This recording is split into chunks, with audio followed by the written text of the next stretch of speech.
All right. Well, thank you. Thank you for making the meeting. I have a feeling you're wondering why. Yeah, what the heck are we doing? Why on earth did James invite me to the conference room and there's cameras everywhere? All these cameras. Yeah. I truly don't know why. We are not recording a reality TV Win a show. contest? You did. In many ways, you did. But no, so You named vice president? vice president. Oh, yeah. Of Renovo or of the country? I don't know. Okay. Well, I think if you wanted to, you probably could. No, so you know how you and I have been talking about doing a podcast for Renovo for a while. Yeah. You know, something we've talked about a number of times. And I think we both agreed it was a good idea, but somebody just needed to kind of do it. Somebody needed to do it. Right. So guess what?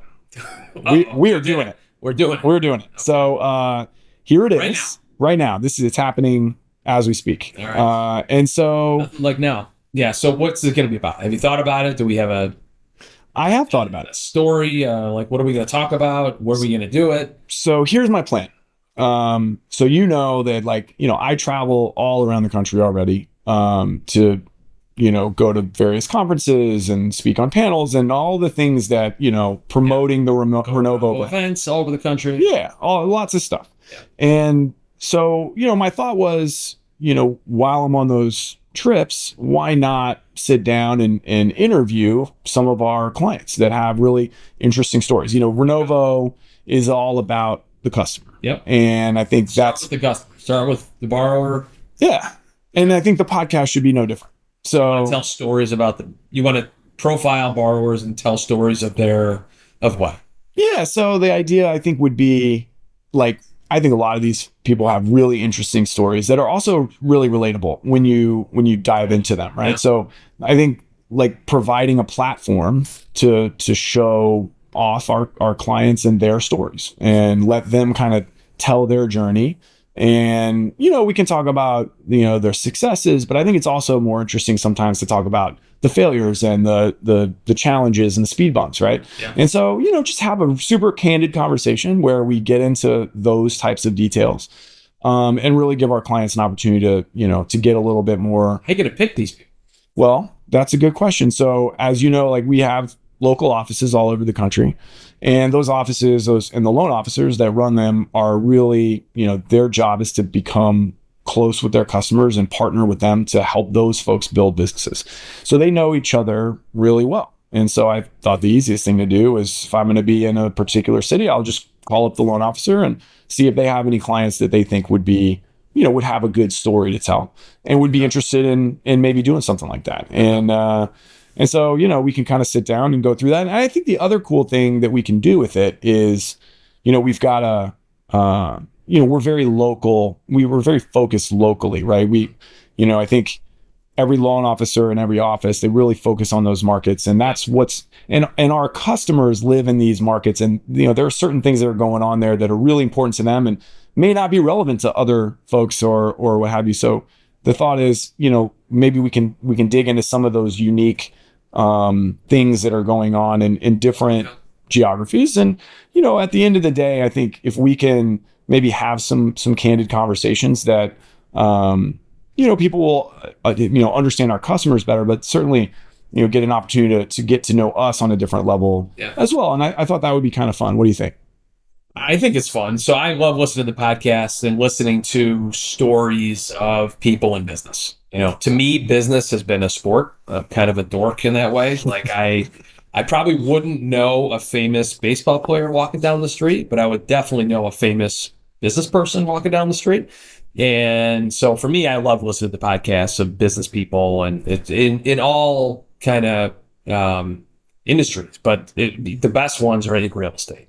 I love real estate. I love lending, finance. So if I'm listening to a podcast about someone in real estate and finance, and I can hear their story, for someone who didn't go to college, to me, I love listening to people's stories about how they kind of got to where they're getting to or where they want to go. I think life leaves clues, and if you can learn how someone got from point A to point F, or whatever the journey is, there's a lot to learn. And if someone's nice enough to take the time to tell us how they became successful, or how they had failures and recovered from those failures, we're nuts not to, at least I think we're nuts not to listen to it and use those as learning opportunities. I love that. Yeah, I think that's great. I think, that's exactly what I have in mind. And I think, I think there's a lot of our customers that have super interesting stories that I think will be really compelling. People have had good times, bad times, people that went through the great financial crisis, people that investors builders and developers when COVID hit. Holy cow, that was a really rough time. And I think there was a lot of people that learned a lot going through that. So yeah, if we can have those kind of conversations and learn from people's not only successes, but I don't know why I'm calling them failures, but just a lot of things sometimes don't go the way you think it's going to go. Yep. And as Rocky Balboa said, it's not about how hard how does he say it? It's not if you're going to get hit and knocked down, but it's how you get back up. Yeah. I didn't say that right, but I think you nailed it. It's one of my heroes. That's something that's in my mind all the time. Well, you're going to get hit. That's right. And I think that's exactly right. I think especially the challenges that people go through, I think are really relatable. And we live in a world, I feel like, that is very much everybody's highlight reel is out there on social media. Right? Oh, for sure. Everyone's talking about how successful they are and their cars and they're this and they're that. I mean, what they're not telling you is they're scared half the time that they're going to lose it all. Yeah. And the one thing is nothing in life, for the most part, hasn't already happened. So if there is some clues people can learn about things to avoid, situations to avoid, maybe financial structures that got them in trouble during the great financial crisis, that they learned if they wouldn't have done it the way they did it, they wouldn't have lost tens of millions of dollars. And you should, if we can all learn from each other's problems, life can get a little easier. Well, I think that's right. And if we can help one investor kind of, avoid a pitfall, I think that's amazing. But, and have some fun along the way. Yeah. I bet some of these people have some fun stories too. Definitely. Good things. And, okay, well, I love it. I'm in. Let's do it. Well, that's good that you're in because this is the first episode. So welcome to episode 1 of the Hustle Harder Show. Thank you for joining me. So I get to interview you now? You can interview me. I'll interview you. Well, it'll be a two-way thing. Okay. But speaking of stories, I think you and I have known each other for a long time. Yeah. I've always resonated with your story. I think it's one of the reasons that I made a move to Chicago from Texas and decided to join this. Convince you. Beautiful Texas to good old Chicago. Didn't last long, but you were here for a while. That's true. Thanks, COVID. But the funny thing is that you would think that was a big, decision. It really wasn't for me. It really wasn't. From the very beginning of, I do love the food here is amazing. But, I think when I first got to know you and I first got to, understand more about Renovo, I was sold early on that this was going to be an amazing business and I wanted to be a part of it. So when there was a request or a requirement maybe to move to Chicago, it was really I didn't give it a second thought, and super happy that I did it. I'm happy to. But now we can maybe again, I think wanting to talk more about stories, let's hear your story. Trying to avoid my story. You can't tell. You and I, you're really making me okay, fine. You know that I know it, but not everyone does. So I think people would enjoy at least the highlights. Of course. Try to make it easy. So I started out working for my dad's loan company when I was in high school. And I was kind of a C student at best that loved working. So got on work program as a kid, junior year of high school, and convinced my work program teacher to let me take the train downtown to my dad's office. And I started working at my dad's office when I was junior in high school. Sounds like you were already pretty good at sales at that point, because I love selling things. Actually, the first thing I ever sold, and my mom loves telling the story, I was about 5 years old, and we lived next to a little pond. And it was not like a nice pond, but it was a body of water. And in the middle of winter, I took my wagon and I went down to the pond and I took a bunch of frozen ice and filled up my wagon, and I went door to door selling it to my neighbor. And I came home with a fistful of money, and I sold ice to my neighbors. And there's a joke about that, I'm pretty sure, right? I don't know. Yeah. That was the first like business experience I ever had. And my mom was like, how did you get all that money? Like, I sold ice to the neighbors. And that was the first thing I did in business. So I've never heard that story from you. That is amazing. Selling ice to Chicagoans in the middle of winter. Well, when a little blue-eyed kid rings your doorbell, I was 5, and I'm holding ice, by the way, with grass coming out of it. It was frozen, dirty ice. And I didn't know any better. And I said, excuse me, would you like some cold, refreshing? I remember this literally. Would you like some cold, refreshing ice for your drinks? And the, mom that answered the door was like, all right, Fred, come here, give this kid money, and then took the ice, and I'm sure threw it out the back door, hopefully. But if we could all stay 5 years old forever, we just sell ice to our neighbors. So I always loved selling things. I sold baseball cards when I was little. I had every kind of, I set up a comic book store in my backyard shed, and would bring neighborhood kids into the shed in my backyard and sell them comic books that I would save up comic books and then have sales.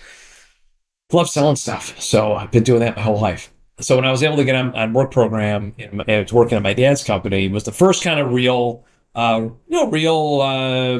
job. So I put on a different set of clothes, could jump on the train. I was downtown by 1:30 in the afternoon.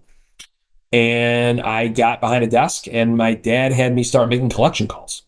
That was the first thing I did. My dad was in the lending business. He was in the home improvement lending business. So I started making collection calls to borrowers who were late in their payments. And I had a little bit of experience in that because growing up younger as a kid, on Sundays, my dad would make collection calls from our dining room table. And I remember sitting there listening to him, and I kind of said, I want to do that. Like, whatever you're doing on the phone sounds pretty cool, and I want to do that. So that was my first job. Now, how old were you? You might have said at the beginning, but 16, 17. So you're 16, 17, calling people who are late on their payments. Home improvement payment, right? Yeah. Whatever the payment was, they were behind on the payment, and my job was to get the 30-day delinquents and call the 30-day delinquents. It was another guy's job to call the 60-day delinquents. I couldn't have handled the 60-day delinquants, but I was pretty good at the 30-day delinquents. Yeah, that probably requires a little more bass in the voice, I'm guessing. Yeah, I probably had a high-pitched voice, not as much facial hair at that time. But look, this was in 1993, 94. I graduated high school in 95. So this was like 93, 94. Keep in mind, there's no internet, barely had a fax machine back then. We had one of those old school fax machines where the paper would roll out of the thing. There was definitely no computer sitting at people's desks. We had typewriters. And so that was junior year. Basically was a collection person. Senior year, I got on work program again, back to the chair to be a collections person. And the person's desk I happened to be sitting in was out on maternity leave.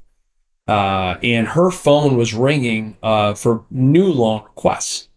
So I answered the phone, took down a borrower's loan request, hung up the phone, and said, I want to kind of figure out how to lend this person money. So I spun my chair around and said to one of the people sitting next to me, hey, how do I make this person a loan? This person wants money. How do I do this? And they kind of started walking me through the process. Okay, call them back and get an application.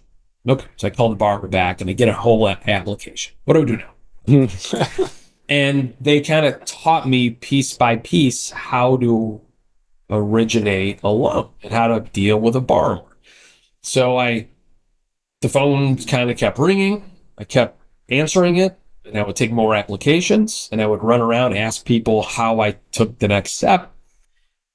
And I started building kind of a pipeline of loans. And then actually before I knew it, again, this is at that time when you needed financial documents from a borrower. You had to tell the borrower what you needed, and then they mailed it to you.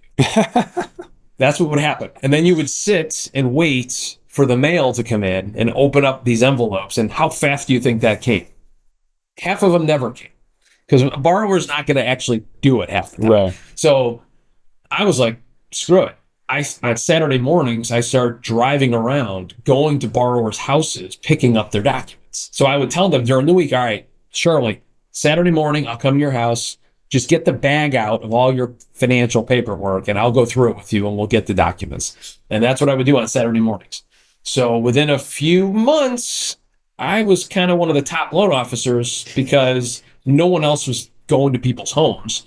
I was 18 years old. I had nothing but energy and time, and I wanted to be successful. So in my senior year, I think I was the top loan officer. That I was doing a lot of loans. And I remember sitting at the end of the year in social studies class with my pipeline going, I got to get out of here. I got to go close these loans. Like so that was exciting. And before senior year ended, I went to my parents and said, I don't want to go to college. I really want to do this. I just want to stay here, keep doing this.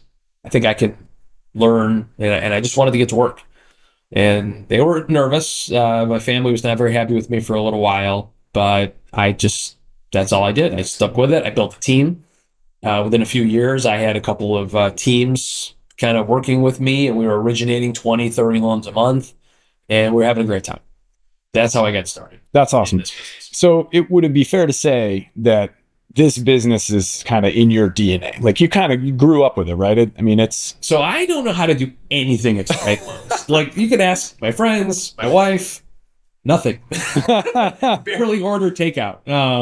But yeah, I know how to make loans, and that's kind of all I know how to do.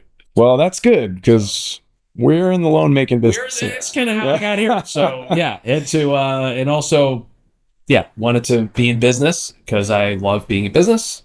And so it's logical to do this. So I have a question. Yeah. What is your most favorite part of your job as the CEO of Renovo? What do you like the most about your job? So I don't know if I can narrow it down to one thing. It's hard because there's too many things or not enough things. It's too many things.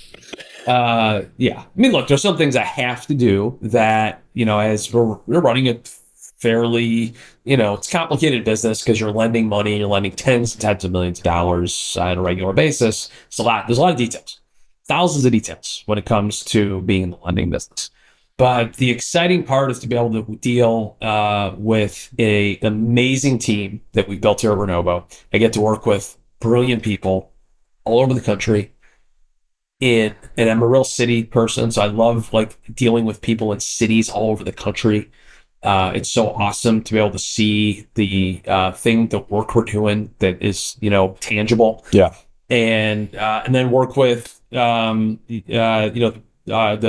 real estate investors. So at the end of the day, how I got from my dad's business, which was home improvement finance. At the same time I was originating loans, my buddy Tony and I started buying foreclosed properties when we were 19 years old and fixing them up and flipping. And we learned pretty quickly that the banks didn't like financing those projects. We had good credit, we had money in the bank, we were qualified. Although we were young, we were really solid at what we were doing. And I would get one loan from a bank at a time, and they would be tapped out, or they would maybe do two loans at a time. I never can get a regular rhythm with a bank. Mm-hmm. So actually, I started lending to Tony, my partner, out of my dad's business initially in the, call it late 90s on fix and flip. And in that time, this industry did not exist. None of this existed. Yeah. That at that time, if you wanted those kind of loans, you got them from a currency exchange, local hard money guys that are different than the hard money guys today, right? or friends and family. That was the only place you can go. It was banks or totally off the grid. There was no middle ground.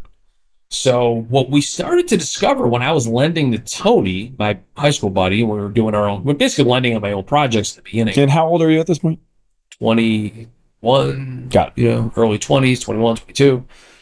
Is that, wow, wait a second. If we can use this type of financing, I bet you other people could really use this kind of financing. So then we started, I remember at the time I would get the Chicago Sun-Times and I would go to the classified section. I would sit in a restaurant, get the classified section out, people that were renting apartments for lease, people that were putting apartments for rent. And I would call them to see if they needed money to rehab the apartments. Oh, that's smart. It's the only way I knew how to get leads at that time. So I would literally sit there, I would call everyone, and the hit rate was great because these people all picked up the phone. And at that time, it was hard to get money for those kind of projects. So we had a good hit rate getting people on the phone. That was kind of the beginning. So making those calls, meeting those real estate investors that really wanted a consistent source of capital, even if it was a little bit more expensive. But if it was consistent and reliable, and they knew we wanted to do business with them, then we really started to develop a product, a following, business. And my dad's business at that time never made it through the financial crisis. So we ended up, unfortunately, shutting down that company. It's a really dramatic experience because I had done nothing in my life except work for that business, my entire upbringing. But, we kind of got through the financial crisis. We shut down the business, and we had a somewhat of a clean slate. And we looked around. It was the middle of the financial crisis. There was just nothing but thousands of foreclosed homes all around America.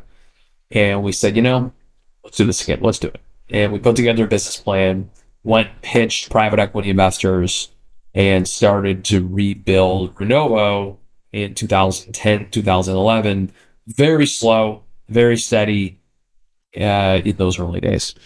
That's a great story, and some details in there I didn't know. But one thing I think is interesting, and one thing I've always really appreciated and also probably gravitated towards with respect to the way that Renovo is set up, is it feels as though you've made a lot of very intentional decisions, and you sort of designed the business in a way that kind of everything works together to produce a certain type of outcome, or to be a really great partner to a certain type of customer. Because again, I think, customer focus, so customer-centric thinking is kind of what drives a lot of what we do. Yeah. But I think a lot of the things that we've done have really been very intentionally designed to work together to produce that outcome. And I'll give you some examples. Like, we are a very retail focused, right? We want to have a direct relationship with our customer,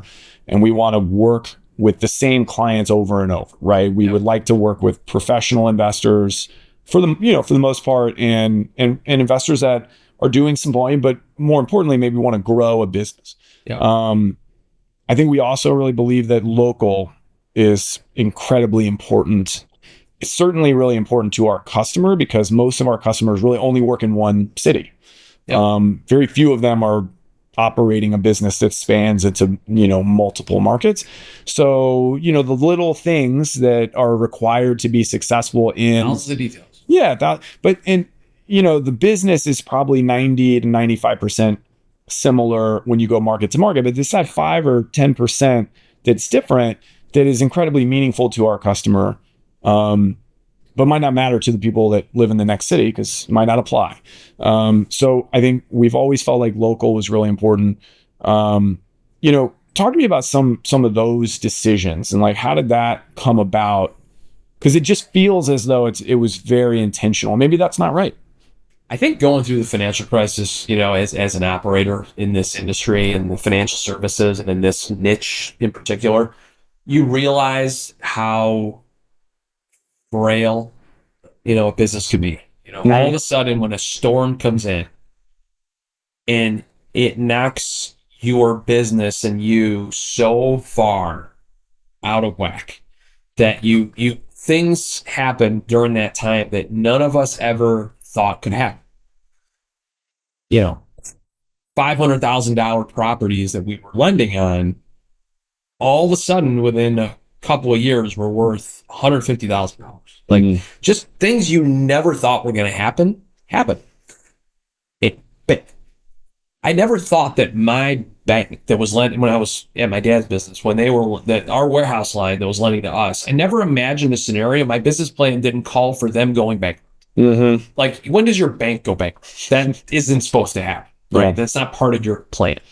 So I think coming out of that, there was so much shock and awe, and like, near-death experience of business, right? Not of life, thank God, but of business, that it at least made us and me want to slow down, think about every detail, thousands of details. How do you build this right for the borrower, for our investors, for our team, and slow down to speed up? I mean, we're 13 years in now, and I think finally, like we're known in some markets now, and we've got some good stuff going. It took 13 years, brick by brick, piece by piece, of ingredients to try to do this the way we want to do it, right? The way we want. And by the way, so look, customer service, first of all, I'm someone that loves great customer service. I just like it.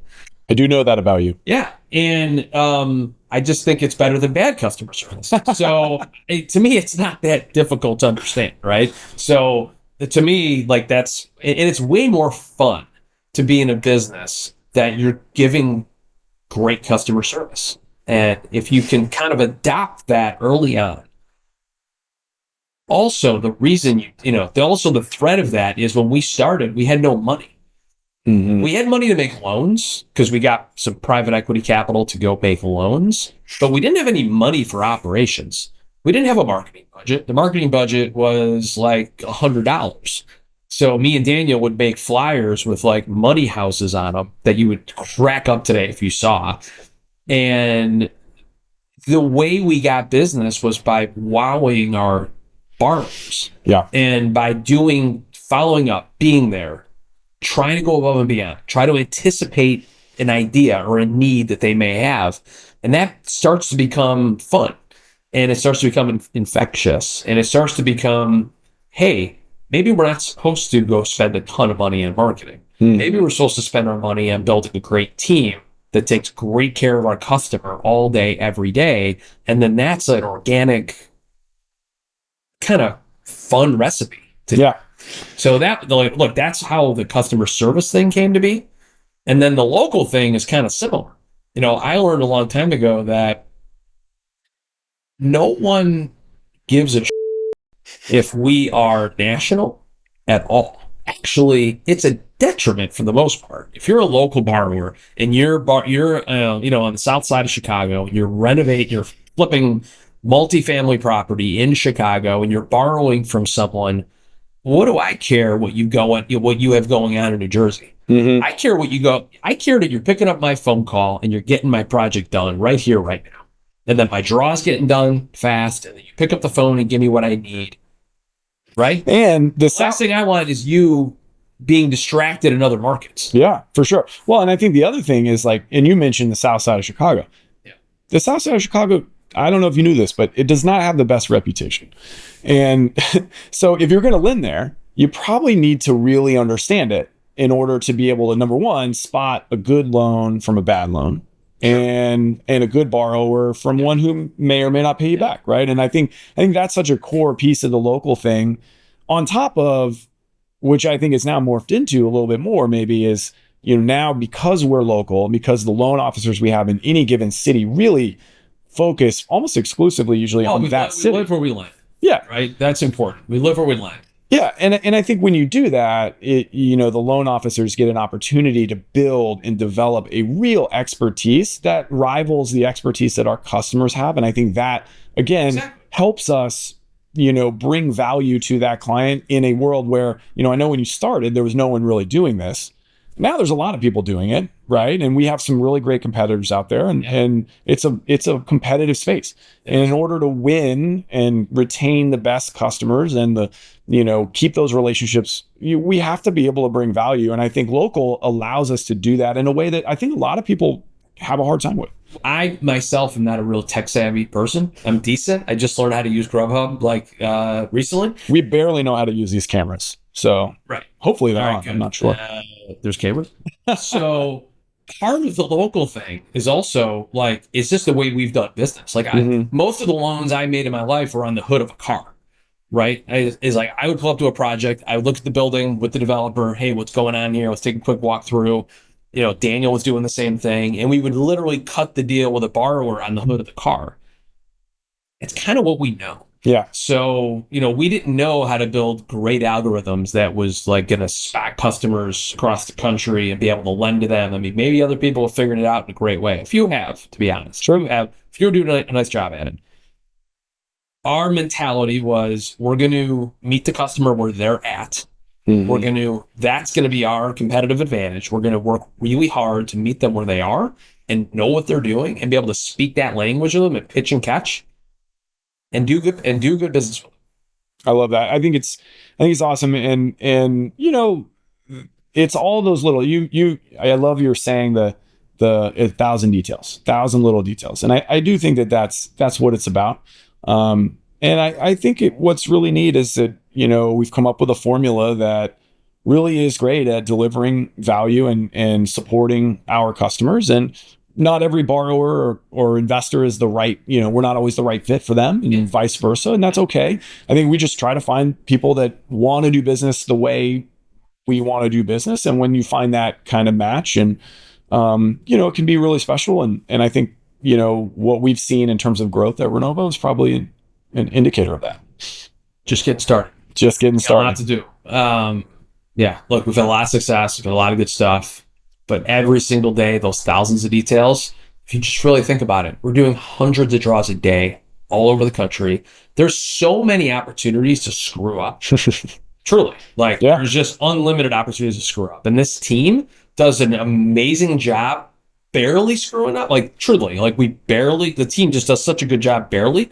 But if you can build a great relationship with your client, your borrower, then they're not that mad if you screw up once in a while. Yeah. Right? We are human. We try to do hey, let's set the expectations. We're going to work hard, but you just called us and told us you need to fund this project in 8 days.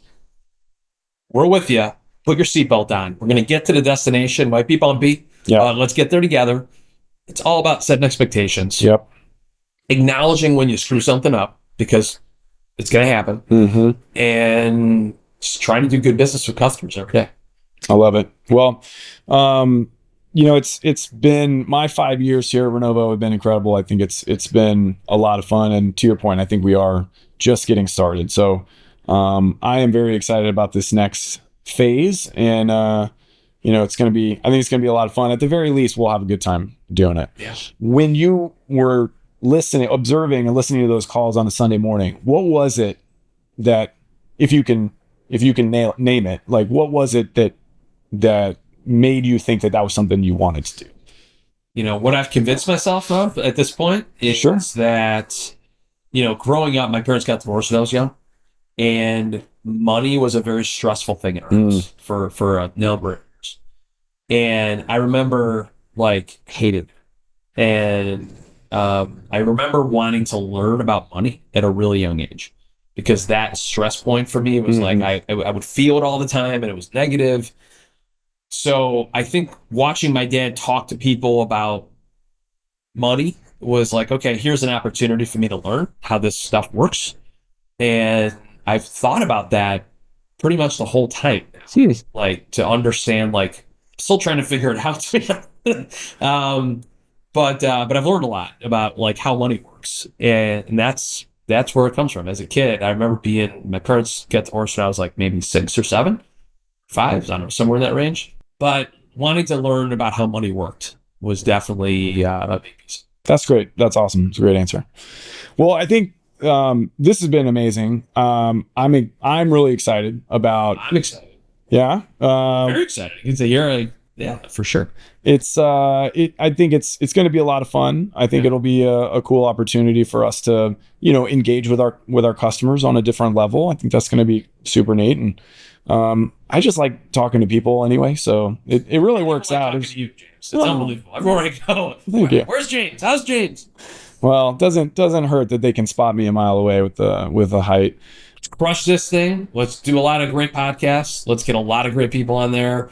Let me jump in once in a while. That'd be fun. Oh yeah, once in a while. Absolutely. Let's just do a really great job at this and deliver for everybody. I'm excited to do it. It's going to be a fun project to work on. Thank you for being the inaugural guest. Is that the right word? The first guest on the Hustle Harder show. We look forward to getting it out and letting the people see a little bit of what we've been working on. Awesome. All right. Thanks, Kevin.